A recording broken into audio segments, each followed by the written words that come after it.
What is going on, you beautiful people? It is holiday time, so you know what that means. Christmas movies. Back in my childhood, I used to love Christmas time because some of my favorite Christmas movies ever were like played on repeat on TV.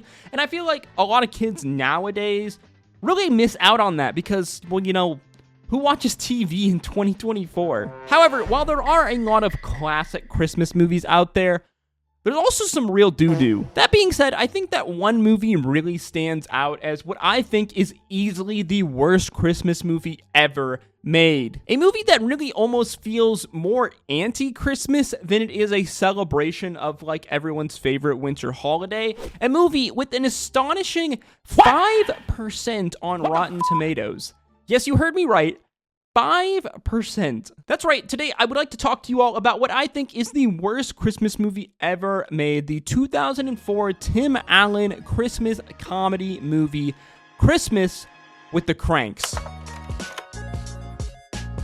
Now, for my fellow 90s kids out there, it's kind of hard to separate like Christmas movies, the holiday season away from Tim Allen. Tim Allen really was kind of the guy in the 90s. I mean, he's the voice of an icon from my childhood, Buzz Lightyear from Toy Story. He's the star of the 97 classic comedy, Jungle to Jungle. But really, it was the Christmas movie niche where it seemed like Tim Allen really came alive. 1994 saw the iconic release of the Christmas movie The Santa Claus, which I think besides kind of Home Alone in 1990, really was one of the most iconic Christmas movies of the 90s. It was then followed by The Santa Claus 2 in 2002, and then The Santa Claus 3 in 2006.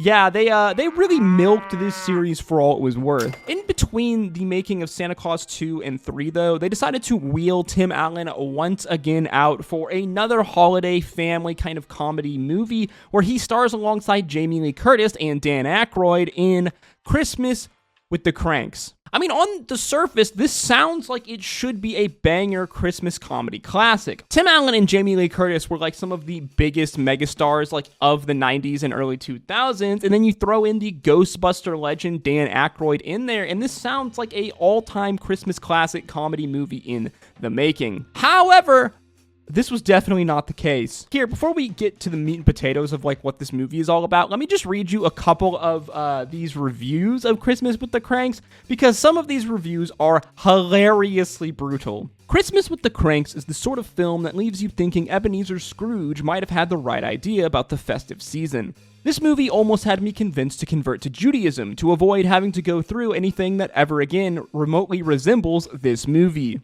An abysmal failure, and I am a worse person for having seen it. Christmas with the Kranks celebrates the fascism of Americans' conservatism. Come again? Let's be blunt, this is an evil film. It defames Christianity. It's fascist, and while a number of the jokes work, it made me want to puke near the end. Fascist? Evil? What is this, Christmas with Hitler? Okay, so the premise of our movie is a pretty simple one. Tim Allen and Jamie Lee Curtis play the upper middle class couple, Luther and Nora Krank. This Christmas will be a unique one for the Krank household, as this is the first Christmas that they are celebrating without their daughter Blair, who is going to Peru to work in the Peace Corps. Because of this, Luther has a genius idea. Instead of spending the annual $6,000 like they seemingly do every single Christmas, this year, why not do something different? Why don't him and his wife save some money and go on a romantic cruise together in the Caribbean? We spent $6,100 on Christmas last year. $6,000? Excuse me? How the fuck do you spend $6,000 on Christmas? Let me tell you, not in this economy. I mean, I think the average monthly income of Americans in 2024 is somewhere around $4,500, and this couple are spending that and more just on Christmas. Side note, quick tangent. Have you ever noticed that family comedy movies from the 90s and early 2000s depict the average kind of American family as what is objectively crazy rich with a big ass suburban household? We got Christmas with the Kranks, like I already mentioned. Home Alone. I mean, Jesus, the size of Kevin's house is insane. Santa Claus, Flubber, Small Soldiers, Mrs. Doubtfire. I mean, I could keep going on and on. What the f***? Was everyone in the 90s just balling out of control? The answer as to how the Kranks managed to spend $6,000 on Christmas is their annual Christmas party and their insane Christmas decorations. You see, the Kranks live in an uppity neighborhood that prides itself on being the most decked out neighborhood in all of America. Yeah, it's one of those neighborhoods. And this year, the Kranks have decided to buck that trend by boycotting Christmas and saving $3,000 by spending, going on a luxury, Caribbean cruise. We're not doing Christmas this year. We're going to go away on a cruise.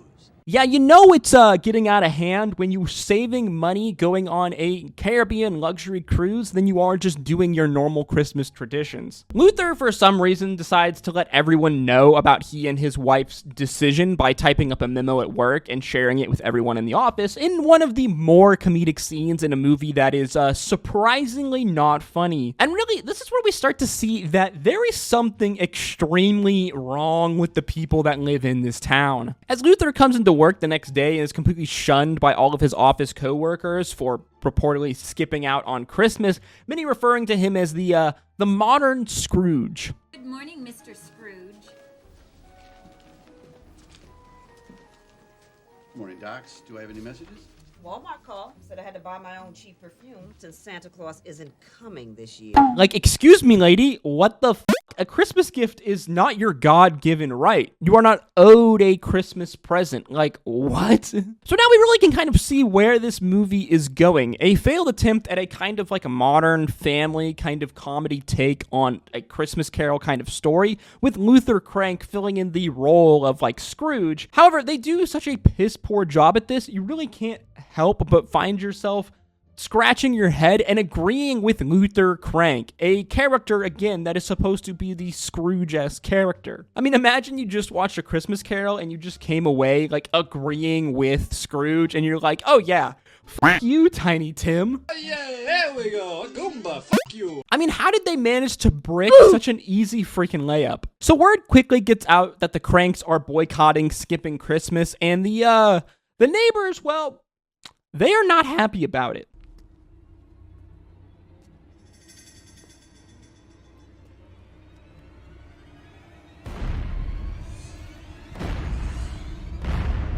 Led by the resident neighborhood SS officer, Vic Frohmeyer, the neighbors begin pressuring Mr. and Mrs. Krank to participate in the Christmas neighborhood festivities, namely putting up the neighborhood's kind of signature Christmas decoration that seemingly every single household is required to put up: Frosty the motherfucking snowman. Now again, the whole premise of this movie just seems wild to me, and I really don't understand how they managed to get it, like, approved to make it. You got a husband and wife who wish to celebrate Christmas in their own way and also save some money in the process, being fiscally responsible when they're spending way too much money on Christmas.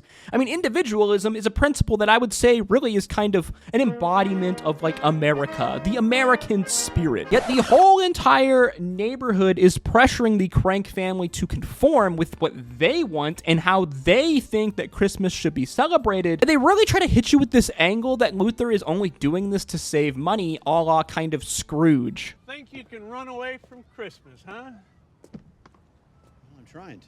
I guess it's a good way to save money. But I mean, Jesus Christ, if I lived in a neighborhood that was expecting me to spend $6,000 on gifts for everyone, lights, decorations, and a Christmas Eve party, I mean, I'd be sending them a bill. The shenanigans start to escalate the closer that Christmas comes. Frohmeyer shows up to their house with a gang of kids trying to pressure Mrs. Krank to put up the frosty decoration. The neighbors send Christmas carolers to pester them and annoy them in a pressure to be more festive, and they even get an article put on the front page of the kind of local paper on how they are the only household skipping Christmas. So, yeah, those reviews earlier that we read calling this movie fascist and anti-Christmas, I think that I'm starting to get the point now. Like, the movie tries so hard to make Luther's character unlikable. In many ways, this almost, like, kind of bah humbug, very Scrooge-esque character, but it fails so hard that you can't help but find yourself, like, being on Luther's side and being like, wait a minute, I don't know if I want to celebrate Christmas. Like, who gave you the right to tell me how to celebrate Christmas, goddammit? This is America. This is America. Like, imagine if the Krank family was a Jewish family or any other religion that doesn't celebrate Christmas, and then the neighbors were doing all of this to them. Yeah, I don't know if they would be acting like this. You're such brave, strong, handsome men. Have you accepted Jesus as your personal savior? No, I'm Jewish. I'm pretty sure there's like words for that type of behavior. Oh yeah, harassment, bigotry even. So we fast forward to Christmas Eve. The Kranks are getting ready for their holiday, vacation cruise trip when suddenly they get an unexpected phone call from their daughter. And, guess what? Now she's only been gone a few weeks, but she's coming home for Christmas and she's not alone. She's bringing her brand new fiance. So basically the third act of the movie focuses around the Kranks scrambling to prepare, all of their Christmas normal festivities like their Christmas Eve party and Christmas lights for their daughter Blair, who is now coming home unexpectedly. There's a bunch of shenanigans, a fight for a Christmas ham, buying a sorry looking tree, and a near-death experience putting up Frosty. The neighborhood finally coming together after harassing the Kranks for days now to help them prepare their Christmas party in time for their daughter's arrival.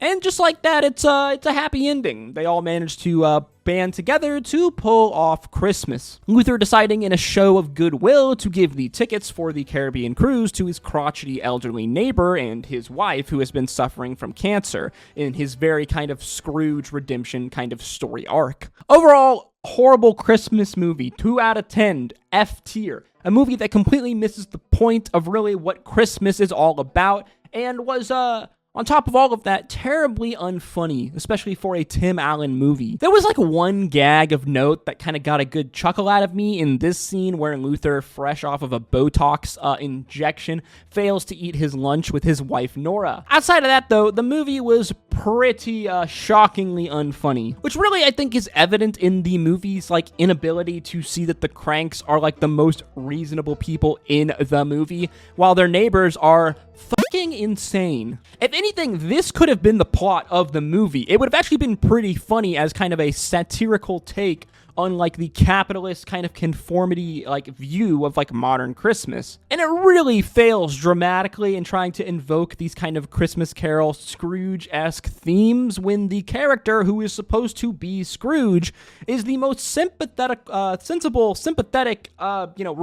character in the entire movie. The movie's not funny, it's completely out of touch, and it somehow leaves you coming away with this idea of getting on board with the Kranks and boycotting Christmas. As a Christmas movie, it's a total failure, and I think easily the worst Christmas movie ever made. As always though, guys, with these types of videos, these are just my thoughts and opinions, so feel free to let me know yours in the comment section down below. What do you think of Christmas in the Kranks? What do you think is the worst Christmas movie ever made? Let me know in the comment section. If you did enjoy this video, then why don't you like, comment, and subscribe, as that is the easiest way to help support me, and your engagement really does go a long way in putting these videos into the algorithm. If you enjoyed this video, then why don't you check out some of my other videos on screen now, and as always, I hope to see you in the next one. Stay safe out there, have a happy holidays, y'all. Until next time, peace, love, adu.